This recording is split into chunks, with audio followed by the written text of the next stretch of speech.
President, who we all know very well, and he's a brave man, and he's putting up one hell of a fight, and we'll see how that all turns out. But we're going to have a meeting, and we have about 30 meetings scheduled today. We have a lot of meetings scheduled today, going pretty late into the night. But this is an important one, and we have great respect for the fight that Ukraine is putting up. It's pretty amazing, actually. So, Mr. President, please. Thank you so much, Mr. President. First of all, thank you for this meeting. Thank you for your personal efforts to stop this war just now, Mr. President.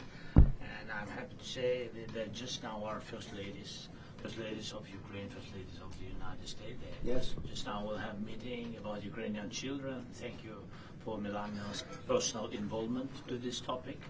And this is very important. I will brief Mr. President and his team what's going on the battlefield. We have good news. Of course, we want to stop the war, and with your help, first of all. And it's good that our soldiers occupied 360 kilometers this month. And of course, we will speak about how to finish the war and about security guarantees. A lot of what to discuss. Thank you. Would you like to say how you are doing on the battlefield? Yeah.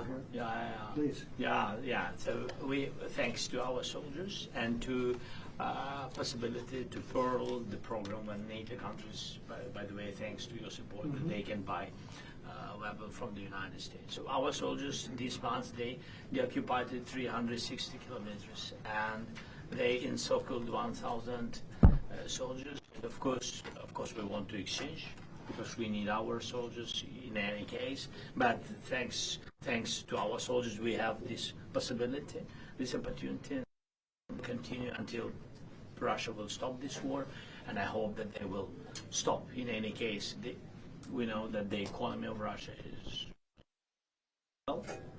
With this war, we need more pressure and more sanctions, and I hope with United States, first of all, and Europe, but we support, Mr. President, your idea, and I want to discuss it, how to stop some countries from Europe, how to stop the possibility to buy Russian oil and gas.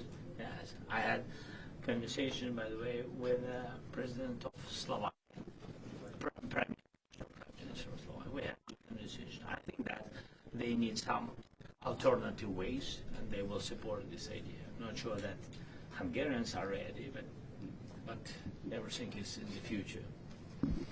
Thank you very much. Thank you. Any questions? Mr. President, do you think that NATO countries should shoot down Russian aircraft if they enter their airspace?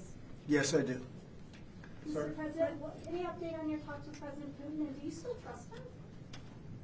I'll let you know in about a month from now, okay? President Mr. Trump, your President, are message you to willing the... to provide Ukraine with the security guarantees the same way as European allies? Well, that's later down the road. We'll be talking about that.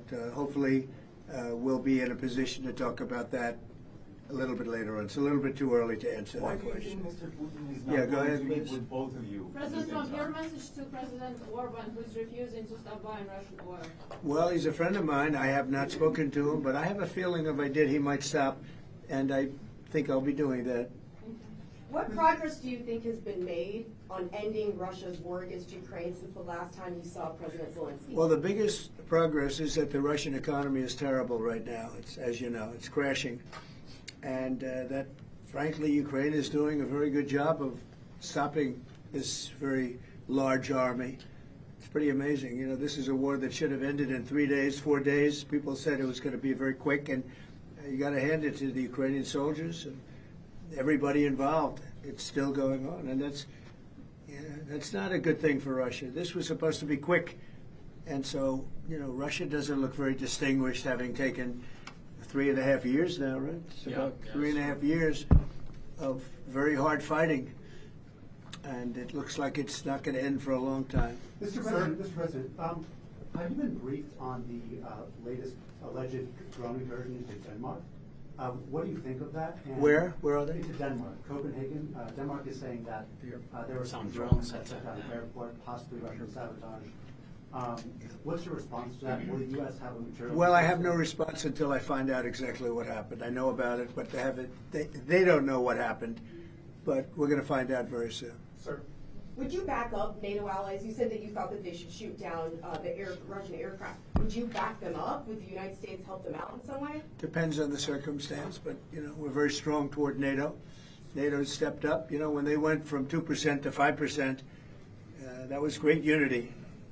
Trillions of dollars is being pumped in, and they're paying us for the weapons that we send. But that was a big day. That nobody thought a thing like that could happen. You had countries that weren't paying 2%, and now they're all paying 5%. That's a lot of money. It's a lot of weapons they're buying, and they're buying them from us.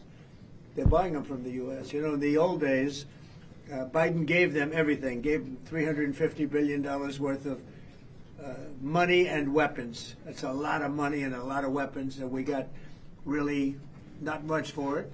We gave the money to Ukraine to fight, and they've proven they're very brave. I mean, look, they're fighting, and this is a war going on 3.5 years, and people thought it would be over quickly because Russia's a big military power, and Ukraine, I tell you, they are good fighters. Got to hand it to them. They have a lot of courage, a lot of guts. Thank you very much, everybody. Thank you. Thank you so much. Thank you, guys.